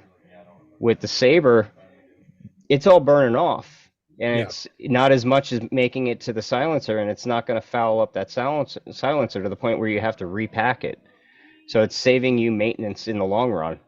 I repack anyway once a year. I mean, why not? How many hours are you putting on those motors? Lots. Like 100, 200 a year? Depends on which one that we're talking about, but like mine that I normally fly, I put on lots of hours, easy 200-300 a year. Oh, wow. I mean, I burn the hell out of it. Well, but that's also too. I mean, one of the reasons why I use the Saber, and I Right. use the 50-1. It does do good. I do change out my piston head every 200 hours, like it says, and the piston heads, they look good. The brand new one to the old one that's 200 hours, they look good. But why why push your luck? So I change out a lot of stuff every year. All the plugs I change out, the spark plugs every 10 hours. Why not? It's going to follow anyways. All my carabiners, I change them out every year. Why not? Mhm. The fuel line I change out. The fuel filters I change out at least once a year also. Jesus bolts get replaced every year also. So there's a bunch of things that I just replace, even though they look fine. They probably are fine, but it's the peace of mind knowing that my machine is up to date. And yeah, why not repack? It makes it a Right. lot quieter. It's gonna just get bigger and bigger. I've got less. I mean, both my motors I've got less than 100 hours, and I think combined I've got maybe 160 hours on both of them. So I haven't had to even think about repacking yet, but I know it's something that's on the horizon. And tearing the motor apart and all that other stuff, that's it's just maintenance that I really don't want to do. So if I can spend a few extra bucks here and there on oil and know that it's going to last longer, why not? Anytime that we usually do a maintenance of some sort is we have a class for that time. So Yeah, if it's sure. something to Yeah. do, somebody else has, a motor that they want to work on, we just hold a class and it's like, hey, if you want to come on over between this time and this time, we're gonna be doing this. And a lot of people. Maybe In we your can train- schedule one for April. Maintenance. What's that? I was asking Kenny if in his training, if he does maintenance, any kind of Yes. maintenance. Yep. Yeah, we do, all Okay. the pre-flight, the minor maintenance. If there's maintenance that needs to be done during training, we do it. Yep. Take those pull starters out, clean them, clutches, clean them. Yep. That's cool. Yeah. Yep. So this year also another thing that's getting added to Pennsylvania PPG is maintenance. For people that can't do maintenance, they want to send their motor out to have it maintenance or drop it off. We will be starting motor maintenance as well. Awesome. Cool. Engine rebuilds. I custom paint props. So yeah, we're trying to go full time here, so we're gonna see what we can do to make it happen. Hey Kenny, you got a Full-time future and full client in service. me. Jared is like, let's yank the hair. Ouch. All right. Well, it's almost 8:30. So anything else? Any questions in the super chat on the panel? So I just want to say, Pennsylvania PPG is a full service dealer. Training, parts, accessories, paramotors, wings, now adding maintenance. The website is not up to date. Just because it's not on the website doesn't mean I don't do it or doesn't mean I can't get it or have it. So feel free to reach out to me anytime. Even if you're looking for information, I love talking paramotors and I'm here for information. Even if you don't buy something from me, if you just need some advice, feel free to reach out to me, man. I'm here for everybody and I love this sport and anything I can do for you, don't hesitate to reach out. Well, you are invited to come back and be on the panel every Monday, obviously. Yes, For you to be on the Fantastic. Thank panel you. every Monday. That way, more people see you, more people can ask questions. So I think that the more trainers, the more, people we have on here that are knowledgeable, Not to say that you guys Yeah. aren't. We definitely, the bigger the panel, the better, right? The more people are on, the better. And if you're Yep. the type of person like me that talks about paramotors all the time, why not? If you want to be, if you want to be on Paramom show, make sure you get up with Linda Anderson. I know that's right. Well, that's the reason why I put everything into the nonprofit, right? Nonprofits live Right. forever. I'm not going to live forever, and I want this nonprofit to live forever. And I want Yeah. people to be able to go to a good quality school like Pennsylvania PPG, right? Yeah, I need one of them Mac Charger 2 wings at $50 a week for the next 20 years. Yeah. Interest free. Mhm. Yeah. So we also have a payment plan on our website. So you can use Klarma. We have a firm. We have Shop Pay. We got we're going to be having some more ways of being able to pay that's easier on your pocketbook. We're reducing prices to Meaning. the bare minimum. And we're trying to help as many people as we can. So if you know somebody out there, a disabled vet, and wants to learn to fly for a really awesome price, have them run over to runintothesky.com or .org and look at our new website with our new payment plans and our new pricing, which is going to be pretty awesome, I think. All right. Kenny, Been on an awesome show. tell us a little bit more about your about your school. How do we get up with you? Your So you emails, can, all like I that good said, it's PennsylvaniaPPG.com is the website. You can email me at pa.poweredparagliding@gmail.com. My phone number is also on my website. It's my cell number. You can call me anytime, text me anytime.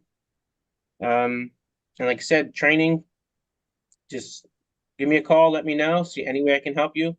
This year is going to be different. We're going to have nights and weekends training for the locals or people that, don't want to take a week off of work. We will have nights and weekends, and we will also have full sessions. It's not only beginners. If you are a pilot, say you took a break, winter hits, you didn't fly for 4 months, you want a refresher course, let me know. We'll work together. We can do a daily session rate as well. I'm here for whatever. I'm open for opportunities, for anything. Like I said, I love the sport, trying to go full time with it. I just love it, man. I just love being in the field. So any way I can help, don't hesitate to reach out. I'm here. Well, excellent. Thank you so much, Kenny, for joining us. Yeah, thanks for having me. I really appreciate it. Yes. Had a Thank good you, time. Kenny. Appreciate you. We want you on the panel here every Monday. So every Monday, just jump on like you did today and hang out with us. Sounds good. Awesome. Yeah, had a good time. Yeah. Excellent. Scuba Steve, thank you for being on the show. Here's your 2 minutes of fame. 2 minutes of fame. And your new .com that I still can't remember. I just know Paramotor Dude, so I'll never be able to get to Paramotor Outlaw.com. That just takes you over to my YouTube channel, which I do a show every Friday night, 8 to 10 Eastern Standard Time, where I talk about vaping and a lot about paramotoring, apparently, because, if you're a paramotor pilot, you're going to talk about paramotors, and that's just the way it goes. It bleeds, everything bleeds into it, And you never know what else we're I going to use talk vaping about. to check the wind conditions most of the time. I'm like, It's And fun. yeah, come over, check it out. Free show, obviously. Just come check it out. How many vaping products do you have on your little thing behind you? I have, that's just some. I have probably close to 500. That's lowballing it. And I got mods, tanks, battery. I got everything. It's more of a collect. I wish I had that many paramotors, but no. Yeah, you need to collect paramotors more than vape stuff. They cost a lot more, though. That's the bad part. Sell them all and start your collection, dude. There you go. I got electric paramotor. I got a nitro. I got a factory R. I got them all. Gotta No, get the EFI. You'd And be surprised at how fast your PPG stuff collection grows. Oh my gosh. I've already bought more paramotor stuff than I ever thought. I was like, oh, this is all the money I'm going to need to spend until you go, oh, wait, I need to get a nice helmet. Oh, I need a headset. Oh, I that need this, headset's that. not nice enough. Oh, that helmet's not nice enough. I I need need a another GoPro. one. Oh, now I need a 360. Oh, now I need this. Oh, now I need that. How'd you know? Yeah, I got a GoPro, I got a 360 cam. I got an airband radio, then a 2-meter radio. You just keep on and you keep buying stuff. It's a vicious cycle. Sure is. It's addicting, man.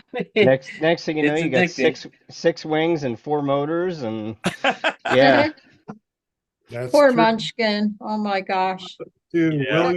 William. She's always like, where are we gonna put all this? There you go. Shout out Curse out of bed. to Steve that has joined our live audio on Podbean. So glad that you made it. Cool.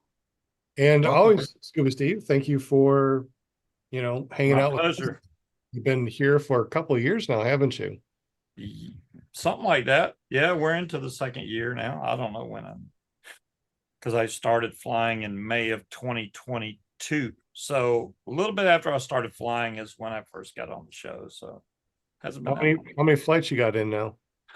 not enough to even speak of. It is more than I can count on 2 hands. Oh, that's good. I got 12. Yeah, 12. And Yep. you've been flying for how long?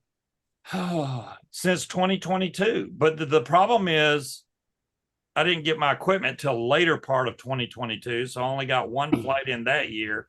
And then last year, where I live at is a lot of restricted airspace. And I've been too chicken to call the Air Force Base to get permission to fly. I wish I was in an area I could just go outside and take off, but I can't. I have to get permission. And I don't know. I don't like calling people and go, hey, can I fly in your airspace? I don't. Hey, Steve, just being a drone guy and talking to air traffic control and the FAA on a regular basis, the more that you communicate with them, the better it is, and the more familiar they're going to be with you.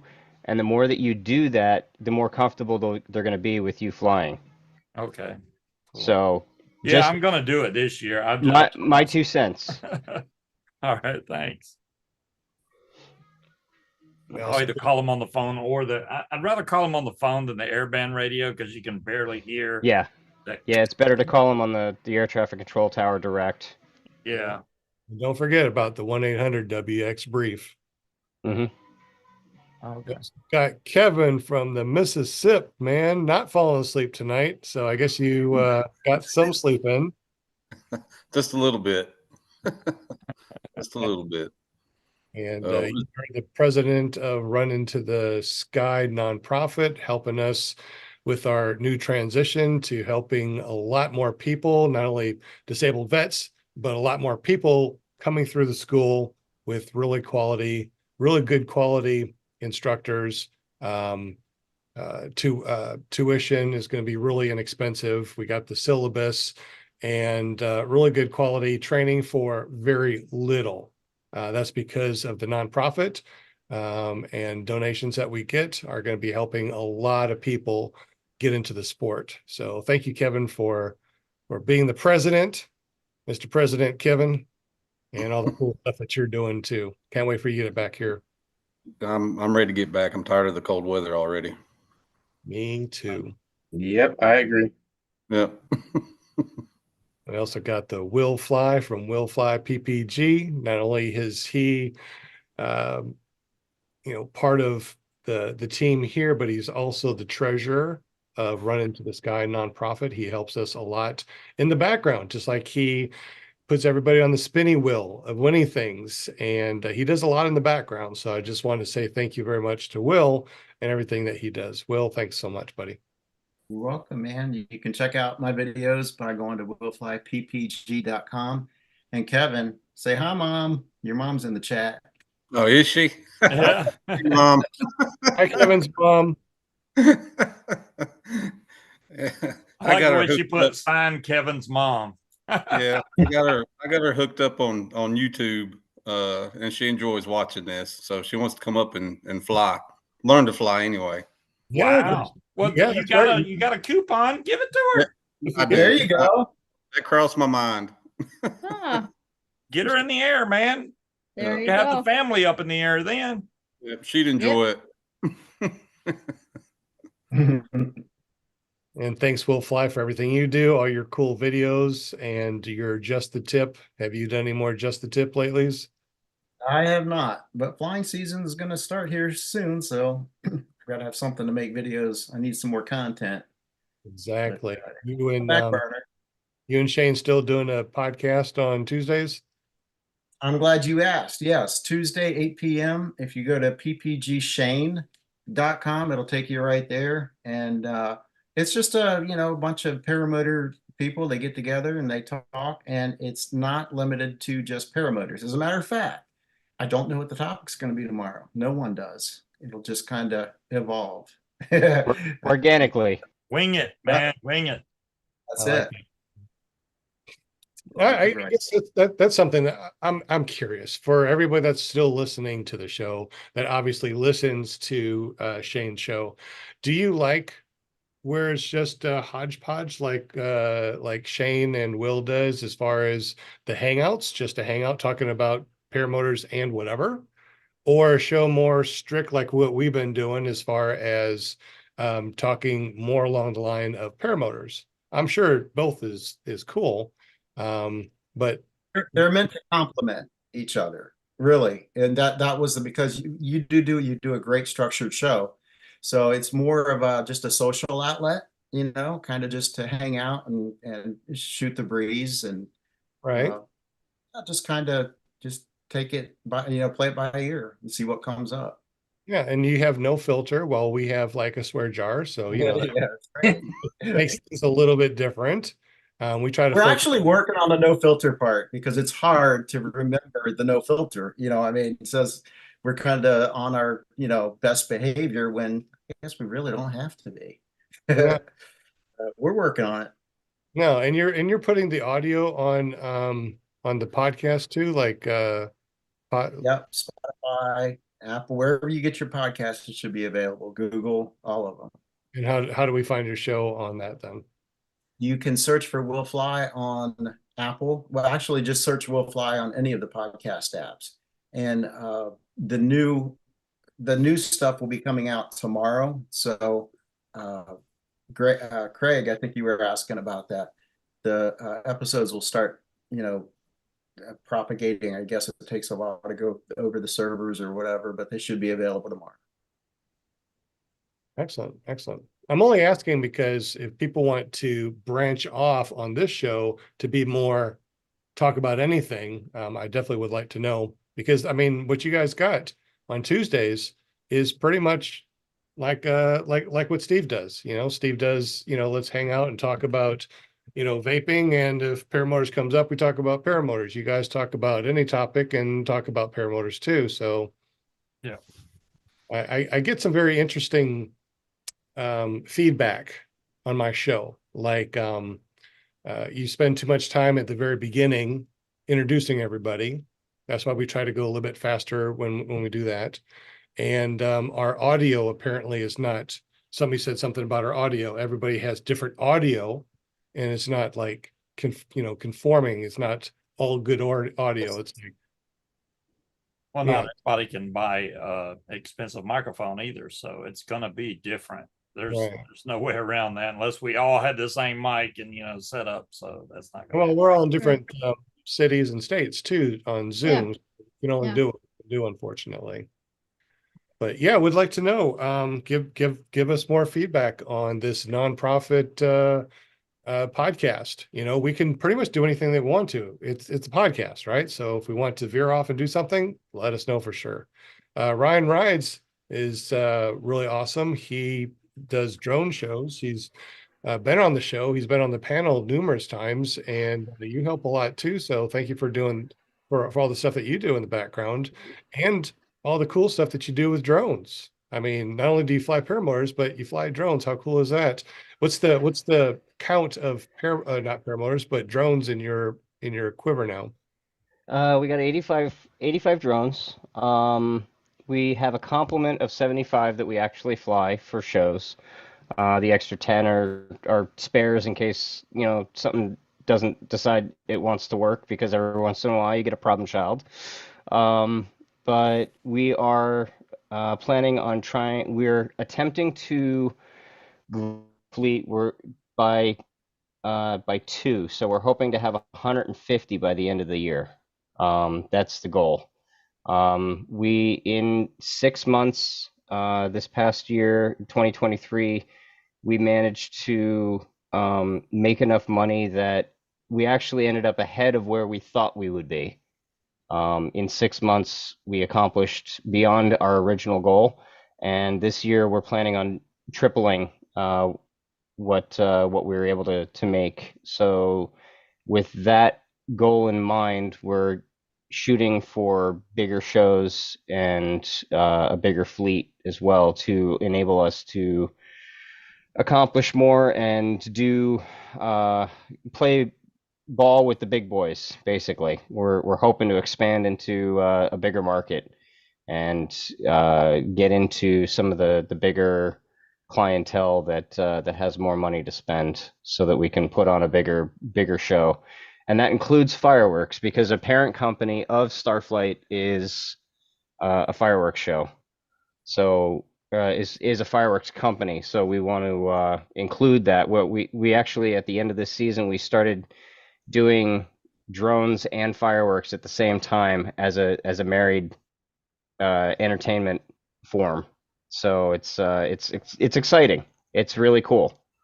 Yeah, it sounds really cool. And it's all choreographed and has a soundtrack and everything else. So there's a lot to it. I don't know how that would work, because you'd have drones going over here and fireworks over here, because obviously you don't want to shoot the fireworks where the drones are going to be. So actually, all perspective though, wherever actually, right? Yep. Actually, we actually had fireworks going, and as they faded out, the drones appeared behind them. Oh, cool. So, yeah, we had a couple of really cool shows that we were able to combine them, and it was pretty magical. So we'll talk about that more when I come on to do my show. I'll show you guys some video of that. But are you set up again, Ryan? I'm sorry? Set up again to do another show?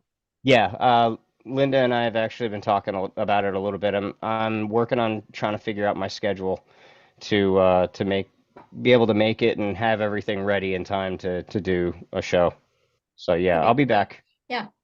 Yep. Just let me know. I would be back. I would be back. I'm already booking. I got guests pretty much booked for February already. Let's see who I got real quick. Yeah, I got one date open on February, the last Monday of February, and so I'll be starting on March. Okay. Yeah, we'll talk. We'll definitely talk. I got some cool stuff in the works, and cool. We're working on some weddings and some community events and some corporate events. So yeah, lots of cool stuff. What are you holding, Linda? Are you beating your cat with a stick? I mean, what? It's her fishing rod thing. Oh, it's okay. So you're playing with the cat. I don't keep her. If I don't keep her entertained or whatever, she'll knock my green screen down. So I'm trying to distract her. Fishing for kitty. Oops! I didn't even realize I was like you guys couldn't see. Yeah, all I could see was a stick going up and down. I'm like, what's she doing? You bad cat! You bad cat. You never know with me, just never know. It is what it is. Yeah. It's my show. That's why. It is. And just so you guys know that Linda Anderson, she's part of Run Into the Sky also. She is our PR girl through Run to the Sky. And obviously here on the podcast, she does a lot of stuff in the background that you guys don't know about. So thank you very much, Linda, for everything you do. We definitely appreciate that. And I hear that you got a famous son that does something on Thursday nights. What's that all about? Yes. Paraglidingtalk.com with your host, Robert Michaels. And you can catch him on Thursday nights. And you never know what guests he's going to have on the show. And sometimes I get on Facebook and I'll see something and I'll just, tell them, hey, you need to get this person on your show, whatever, somebody that talks about paragliding or whatnot, so it's fun. I really have a good time with it. I love finding guests, it's not even a job for me. It's just fun to, get on Facebook and see who's out there and get them on the show like I did Kenny and got Ryan on the show and Scuba and Will Fly and Jim and everybody. I appreciate my crew, my team, as I call them, and I really appreciate everything you guys do because I always say it takes a village. So, thank you so much. Much, much, much love. So, yeah. And like I said, if you want to be on my show, just go to ParamomuSA.com, take you to my Facebook page, and you can check out my website. And yeah, you guys were talking about when you got your first flights and everything. So I got my first tandem in Memorial Weekend of May of 22. I thought you were going to say 2000. I'm like, okay. Yeah. At Torchport here in Michigan, and totally changed my life. And then I had so much fun that this past summer, last year, I went back again and I went up in the air again. So thank you so much, Northern Lights, Paramotor LLC, Jade and Erik Lear. They got me up in the air, and it was a wonderful experience. And I'm ready to, here she comes. I'm ready to get back up in the air again this year. So as they say, good Lord willing, I'll be up there again. So that's it. That's my story. And we need to get you a trike set up so you can start flying by yourself. Oh no, you don't want me to do that. Why not? No. Why not? No. I like to be the passenger. It's more fun that way. Just jump in that nice comfy trike seat and go up in the air. Get up. I've never been in a trike. I'm actually intrigued. I'm hoping one day Kenny will take me up. You should try it. If you don't like them when you're over here, in April. I definitely. One of these days I just got to get up in a trike. I had a bad experience foot launching once, and I want to get rid of that memory and enjoy a trike flight. I got my trike. I've taken it up once. Mm-hmm. And I got to admit, it is so much easier to take off. So much easier. It ain't even funny. Yeah. It's like, I believe it. I would be the worst foot launcher ever. Believe me. You would not want me to see me foot launch. Linda, it would took take me you an hour to get me up in the air because I wouldn't be able to barely run. I see how fast they have to run to get up in the air. So. I'll tell you what, my first year, it took me over a year to get the proper posture to take off properly. I still look back at the video of my first flight. I ran over a football field. Wow. I'm not joking. Was you pointing down like? Yeah. Oh yeah. Oh man, that's gotta suck. That puts a lot of weight on your legs too. It was an Atom 80, and I was going full throttle, running my tail off, and I ran over the length of a football field before I got off the ground. How much do you weigh? 150. 150 at 240 and 250. I was flying an Atom 80 and getting up with. Yeah, but he said his posture is off. It was my posture. Now I'm getting off the ground within 30 feet. Yeah. 40 feet. Yeah, it's a huge difference. If you don't, don't use your posture, you're running, and there's no way you can get up. So you would have thought by half a football field he would have realized. Maybe you would think. That's the thing, though. When it comes to something like this, Kenny, right? I mean, as far as teaching them to do the posture, pressure, and power, on takeoff, unless you drill that into their head over and over and over again, posture, pressure, posture, pressure, pressure, posture. Get to the 3 P's on inflation. You forget sometimes. Kevin, how about you? I mean, your takeoffs are good, but I think that your takeoffs are good only because we did a lot of powered taxis without taking off. Right? Tons of them. We did. My takeoffs are pretty good. My landings are they need a lot of work. But takeoffs are good. Now I'm 220 and fly Sean's Adam 80. So I think it's more because it's just not natural to lean back like that while you're running. No, You're not at all. You're used to running, forward. So leaning Well, back like that, it's you're all not about leaning trust. back when you're pulling up the wing. You're leaning forward when you're pulling up the wing. So you have Right. you have to do a transition and try doing it while you're running up a hill. Gosh, Oh, that's yeah. hard. You're running up the hill, you put on the power, and then you realize, how come I can't get off the ground? Well, because you're being pushed into the ground. Yeah. It takes a little while and then you got to lean way back and run up a hill. Up a hill. It's Yeah, I don't think I really want to try and confusing. take off up Yeah. a hill. Yeah, if you have a hill, I would definitely you'd probably need the extra power to help push you up the hill and take off. But what kind of incline are we talking about? Less than 15 degrees, I assume? Yeah, less than 15, but it's any Still. uphill is Yeah. you have to lean quite a bit further forward when you're running up a hill. Then so it's confusing. Takes a little getting used to. I usually go full power as soon as I start going forward for my initial forward inflation when there's no wind. And I basically push it forward, start to inflate, engage full throttle. The wing is coming up. I immediately lean back and just keep step. So I'm basically just skipping. So, I don't have the weight of the motor. I don't have anything.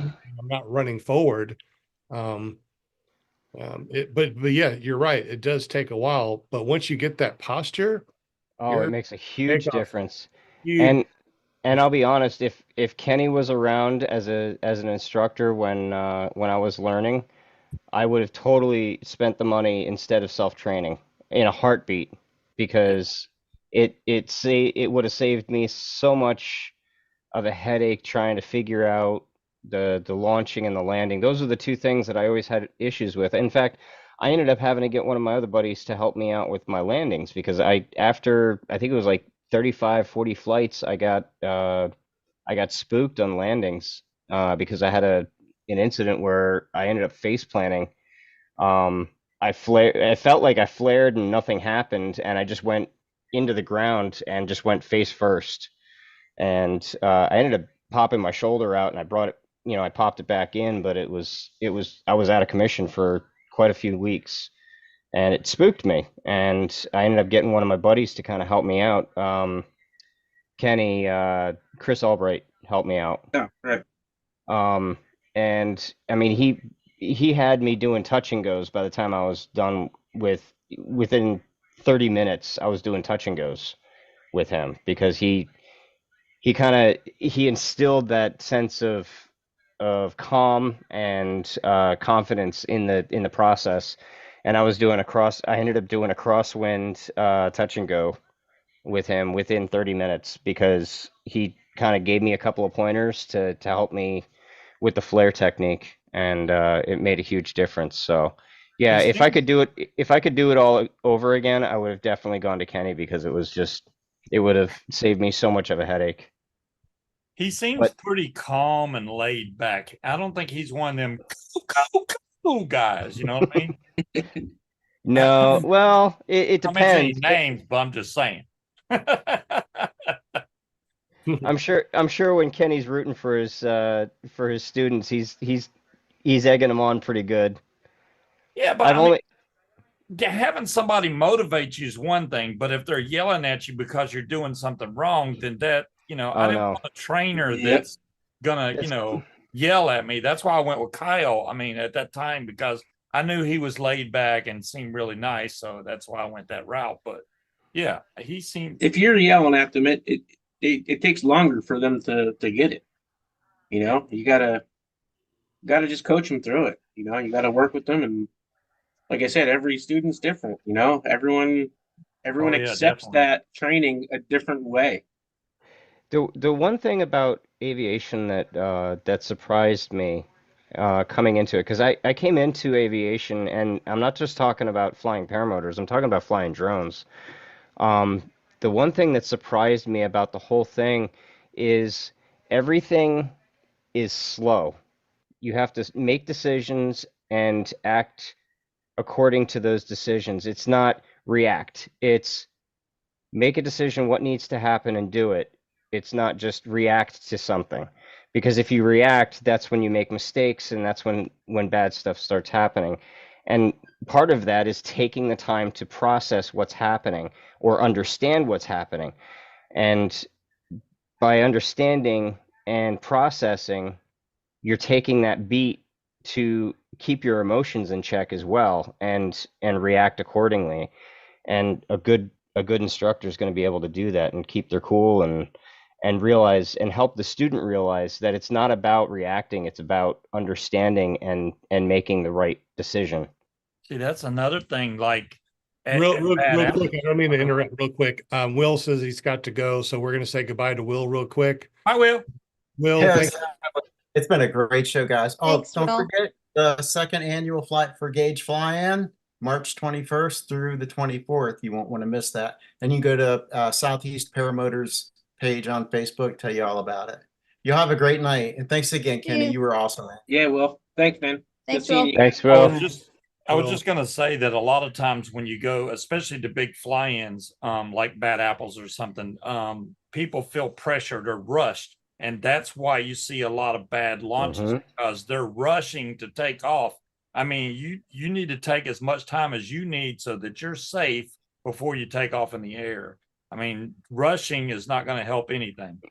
No, absolutely not. It's not like riding a dirt bike or a street bike or car or anything. You can't just pull over and put your foot down. Right. So you have to take your time. You have to make sure you know, do your pre-flight, check everything, take your time, know that you're connected correctly, know the wind direction. Like you really got to take your time. Doesn't matter who's in front of you. You know, like I tell all my students, if you know, when you go out on your own, you start setting up. Somebody comes over and starts talking to you, tell them that you need time and go back to step one and start over. Don't just go back a step or two. No, totally disconnect, go back to step one and regroup. You know, and you know that actually brings up a really good point. People talk about being nervous about taking off in front of people. You know, people, if you take off at a park or something, you get a lot of people kind of gathering around, watching, you know, asking you questions and whatnot. And a lot of people get really, really nervous about taking off in front of people because they feel that pressure, right? And the way that you deal with that is you don't think about it. You hyper focus on your steps. Okay, I need to check my wing, make sure it's laid out properly. Then I have to check my risers, make sure they're laid out properly and in the right direction on the ground. Then I have to check to make sure that my motor's good. And then I have to do, you know, my clip in and all those little steps. And if you focus on those, by the time you get to the point where you're at the end of the lines and you're ready to pull that wing up, the people behind you, you're not even thinking about them because you're focused on what's in front of you. So you just hyper focus that, you just bring that focus in from here back down to here and they'll go away. I don't even think about it anymore. I used to feel that way when Kenny, you can attest to this. We have EAA meetings at the pavilion at the airport that we fly out of. And you know, there's 20 guys there watching as we're flying. And the first time I was like, oh, I ain't getting in the air, not with this many guys. I don't like this. And then a month or two later, I was like, you know what? I'm just going to focus on what I'm doing. And I didn't even think about it until I came into land. I touched down and I looked over. I was like, oh, there's like a dozen people watching. I didn't even think about it until I touched down because I was hyper focused on what I was doing. That's interesting. I guess, Kenny, you've been doing this a while too. I assume that you do a lot of with students around, you show them how to buckle in and get everything set up, and you probably go through everything, you know, out loud while you're buckling in, and then you take off. When you first started doing that, I'm sure it's like, you know, like everybody else, you get nervous. There's a lot of people around. Since you've been doing this for such a long time, I know me, I can pretty much go through my entire checklist out loud, which I normally do anyways. And I don't have any problem with people around because I'm usually teaching them or showing them how I do this. You do the same thing as far as, you know, walking Correct. through my steps. Yep. So I'll walk through my steps out loud, show them all their, and then I make them go through the steps out loud. I want to know, like, don't just look to make sure that your toggles are in the front. I want you to say what you're doing. So I make them announce every step they're doing. Yeah, And if that they helps miss them something, I stop remember them it. immediately, go back to ground, start, step one, and then do it all over again. I think it's very important when you're doing your checklist that you go over it out loud, Right. you know, Yep. and at least for as long as you're in the school, if you're in the school, you know, for 7-14 days, and you just say that every single time that you do it, it basically clicks in your head. Right. Muscle memory. Yeah, exactly. It's muscle memory also too. But when you're saying it out loud, you remind your muscle memory. Remember the first time you got into a car to go drive, right? You put on your seatbelt, you adjusted your mirrors, you know, you moved your seat. You know how far you press that gas down, how far you press the everything down. You know, you're hyper looking at all your different mirrors. Now you get in. I bet you don't even realize that you put your seatbelt on, hit go, and then you end up at the store or wherever, and you don't even remember how the hell you got there in the first place. I don't want anybody to get that, you know, comfortable flying paramotors, but eventually you get to the point that you know how to set up everything, and if something doesn't feel right, you immediately know that it doesn't feel right. And as long as you know that you can abort at any time, take that inflation and that taxi to make sure everything's set up before you commit. Yep. Never stop learning. Like I tell all my students, when you're at the point where you feel like you know everything and that you are not willing to learn anymore, give it up. That's when it's going to bite you. Like me, I've been flying since 2006. I've been flying like 18 years or so now. I am still willing to learn. I still learn on every flight with every student, with everything. When you think you have it all figured out, it's time to hang it up because that's when you're going to get hurt or killed. So always be willing to learn, always be willing to take advice. You got to kind of filter out some of the advice for what's good advice and bad advice, but always be willing to take advice and learn. Never stop learning. And like you were saying, don't be afraid to abort. There's nothing wrong with taking a second, resetting, and trying it again, because if you taking off and having something severely go wrong, it can be either really costly or really painful. Yeah, like I said, you can't just pull over and put your foot down. Right. That's true. The way we go through school over here is that we have 3 phases of launching. You got your inflation, taxi, and commit, right?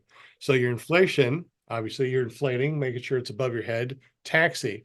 And that's when you do all your checks. You look up to both your wings, make sure everything looks good on your risers, right? Make sure it feels good as you're taxiing, because once you commit, now like Kenny said, you can't put your foot down. But I've seen people take off oscillating, and that is scary to see. I can't believe they went ahead and committed. I mean, if you're going and your wing starts oscillating and you still keep on the gas, you're asking for it.